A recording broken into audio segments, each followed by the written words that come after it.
180 million tons. That's the quantity of single-use plastics we managed to produce in 2018. And is that something that we should be proud of? I would say quite the opposite. We should be ashamed. Because this is like making more than 17,000 Eiffel Towers just so that we could use them for a couple of seconds and then toss them in the trash like napkins. But what does that tell us about the impact of our actions? That we have the power to either destroy our planet or to save it. And if we want to save it, we should better act fast because we have only 7 years and 300 days as of today until we run out of our global carbon budget. Now you might be wondering, okay, this is serious. I want to save the planet. Where do I start from? I would say step number 1, educate yourself. Because, well, without education, we can't understand how serious the problem is. And here, let me tell you something. If theory is not your strongest suit, well, jump straight into practice. I'm saying this with confidence today because this is what I did myself. Back in 2015, when I was doing research for my student dissertation in the UK, I came across an article about a boy who couldn't afford to buy himself a pair of shoes. So he was walking barefoot. Now, we're all wearing shoes today, right? Well, he wasn't. And that saddened me quite a bit. It led to the formation of a very pulsating toad into my head that I wanted to use my time, my knowledge, and my skills to make this world a better place. And I know, it sounds like such a cliche. Bear in mind, back then, I was only 23 years old. But that toad, that opened the door to so many more questions. Like, with so many problems in this world, which one could I solve? How could I do that just on a student's budget and with only a couple of internships as previous work experience? What was I thinking? But I decided to go for reducing carbon emissions by reducing my personal waste, because this is something I had so much control over. But that conclusion, it didn't just come to me. That's the result of a lot of research and a lovely practical experience that I'm about to tell you in a bit. So stay with me. The research part. Well, that took a while. I was talking to friends, to family. I was checking opportunities online. For a while, though, I was going nowhere. I came across a couple of opportunities, but they were all paid. I was expected to pay in order for me to volunteer. Weird, right? That's how I felt too. But I persevered. And after a while, an opportunity came up. I got invited to a party, and over there, I met a girl. She told me about volunteer scholarships that I could apply for. And not just that, she also gave me the name of a very interesting reforestation project, Sedana Forest, happening in India, Haiti, and Kenya. I got super excited, went straight back home, applied for a volunteer scholarship, and after a couple of months, I was at the gates of Sedana Forest, India. Here are a couple of pictures of me over there. Of course, not from day one, as you can imagine. That place was absolutely magical. As you can see, well, there were solar panels and so many different types of trees, like hectares and hectares of land with different types of trees. There were organic fruits, organic vegetables, and there was a zero waste hut and a composter. But that's not all that I will remember from that place. I'll probably never forget until the end of my life how I was welcomed there. My backpack, it was thoroughly checked for cosmetics that could contain potentially harmful ingredients for the soil. Thankfully, there were none because I've never been a huge fan of exfoliants with microbeads. But then my fellow volunteers, they tipped me off about something else.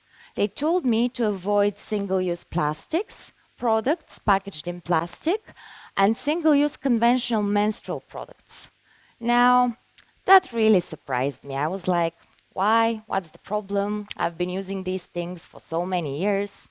And the explanation, it was long, but rather simple. It started off like this. There were no recycling facilities in the village where the campus of Sedana Forest, India was. And even if hypothetically there were, well, plastic has a limited span of recycling, which means that it can only be recycled a couple of times. If that's not bad enough, its quality goes down after every cycle of recycling, a term also known as downcycling, which explains why one cannot make a new plastic bottle out of just a recycled one. One has to mix the recycled plastic with new virgin plastic if one wants to make a new plastic bottle. And if that's not complicated and kind of annoying enough, hear this. Not all types of plastics are recyclable. Those that are, they have to be clean and separated into nice, neat piles per type. Like one pile of PET plastic here, another pile of HDPE plastic there. And that's okay if we talk about recycling of products that are made of just one type of plastic, like the plastic bottles of mineral water and fizzy drinks that we see every day. They're made of just PET plastic. So their recycling is fairly straightforward. But it's much more complex when we talk about the recycling of single-use menstrual products, the conventional ones. Why? Because they're made of so many different ingredients mixed together, including different types of plastics, such as polyester, polypropylene, polyethylene. Now, the segregation of those into these nice, neat piles that I just mentioned, well, it's quite complicated, and it's not very financially rewarding either. Plus, these products weren't designed in a way that would allow consumers to wash them afterwards, so they can't be cleaned. Now you're probably thinking, "Oi, alarming. So what's happening to all of these products after use?" Well, there are two routes. They either get sent for incineration or they get landfilled. And if you landfill a single-use conventional disposable period pad, it decomposes for between 500 and 800 years. That's just one pad. Now imagine what's happening to 11,000 of these pads, because that's the quantity the average woman uses per lifetime. It's like making 26 Big Bens just so that we could use them for a couple of hours and then landfill them where they would rot for hundreds and hundreds of years. Well, you might be thinking now, why can't we compost them? Well, because they contain endocrine disruptive chemicals and also because they're bleached with chlorine. You see this white color that we all notice during commercials? That's not natural, that's due to bleaching with chlorine. And on top of that, a lot of the conventional single-use period products, well, they contain a lot of toxic chemicals, the exposure to which can lead to reproductive problems, asthma, and plenty of more health issues. You might be wondering, how is that possible? Well, there isn't a single law in the world obliging producers of such products to disclose all of their ingredients. Just like you, I was extremely alarmed when I learned about all of this.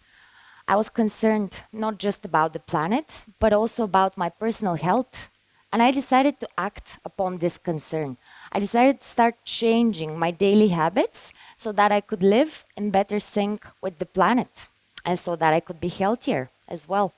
First thing that I did, as you can imagine, I went from disposable period products to reusable ones. Best decision ever. Never looked back. But I didn't just stop there. I decided to start researching more and more. What else could I do for the better of our planet?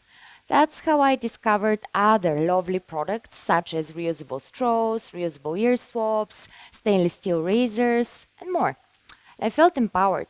I felt like I was voting with my wallet. And my votes, they went for the planet.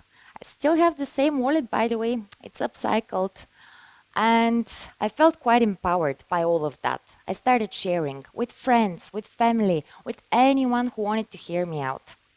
And after a while, I noticed a trend that even my most skeptical friends, they started gradually changing their habits for the benefit of our planet when they were presented with enough logical evidence. That empowered me to do the boldest thing in my life. It was back in 2017 when I decided to come back to my homeland, Bulgaria, and to start the first zero waste shop in the country. That shop is still thriving, by the way. Now you're probably thinking, great, and what does that have to do with me? And I'll tell you, nothing and everything at the same time. Because back then, I was just one person trying to make a difference, which might be the position that you're in today, the position that you might be in tomorrow, the day after, or at some other time in the future. And I'll show you now what one person can achieve when they're trying to reduce their waste. The annual waste per capita here in Bulgaria right now is 435 kilos. Now, when you want to reduce that quantity, you shouldn't think about, oh, how can I recycle my waste? You should think about how can I eliminate the need of recycling? How can I prevent the accumulation of that huge pile of waste? And the easiest thing for you to do is to start refusing what you don't need. For example, freebies like plastic pens, plastic mineral water bottles that we all get handed over during events. Plastic bags. We know what's happening when we go grocery shopping here in Bulgaria. Shopkeepers, they're giving us plastic bags. Not because they're bad people, but because they think that this way they're providing us with a better customer experience. Well, I'm challenging you today to say no thank you to these items, but don't stop just there. Empower the people offering them to you that they can provide better alternatives. They can find better ways to promote their businesses. For example, conference organizers, instead of giving plastic pens, they could give plantable pencils. Again, conference organizers, instead of hydrating the attendees with water in plastic bottles, they could rent out a couple of dispensers in advance and tip off their attendees to bring their reusable water bottles that they could refill directly.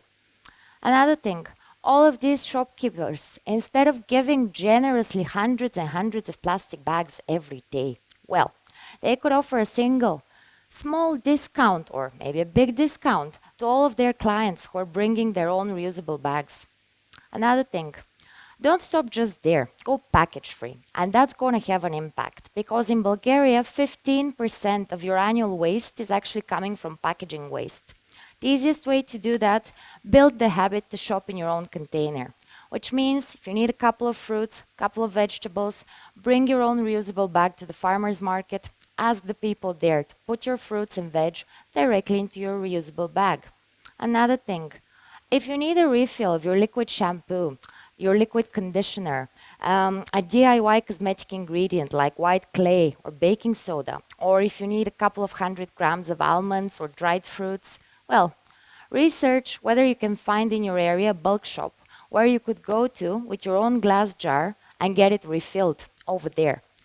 And if you can't find such a shop, do not despair. Start talking to your local community. Empower your local shop owners and shopkeepers to start offering these options because, first of all, that's going to save them money. Packaging costs, it costs all of us, producers, middlemen, consumers. And we're paying for something that we're using just for a couple of seconds and then we're tossing it in the trash. And there are so many carbon emissions generated from the production of all of that single-use packaging. Let's stop it. Another thing, when you need something new, don't rush straight to the shop. Kind of like look around yourself, see whether you could repurpose something old into something new. This is what I did here, well, with my mom. You see this Christmas gift wrap? That was an old pajama. Well, we washed it first. Then on the picture next to it, we decorated these cards with thread from an old unknitted sweater. And if you don't like that style, or if you just want to do something different, you can also wrap a gift with newspaper and decorate it with like old leaves that you've collected. Or if you don't like wrapping gifts, you don't have to. It's overrated anyway. Now when we're talking about festivities, have you ever wondered what's your annual food waste amount? Have the figure just for Bulgaria. It's 68 kilos. And when you want to reduce that, well, you shouldn't stop eating. And please don't start dumping your food waste into your neighbor's bin. It's not nice. What I can advise you to do, though, is to start composting because it reduces methane emissions for the environment and it turns your food scraps into nourishment for the soil. I know what you're going to tell me if you're watching me from Bulgaria. We don't have proper composting systems in so many towns and cities. You're right, but it's our duty as citizens to push our local authorities to invest in those, not just for our own good, but for the good of the generations to come, our children and grandchildren. If you happen to work for a company and that company doesn't have a composter, volunteer yourself to set up one. Don't settle. Don't take no as an answer. As Mahatma Gandhi once said, be the change that you wish to see in the world.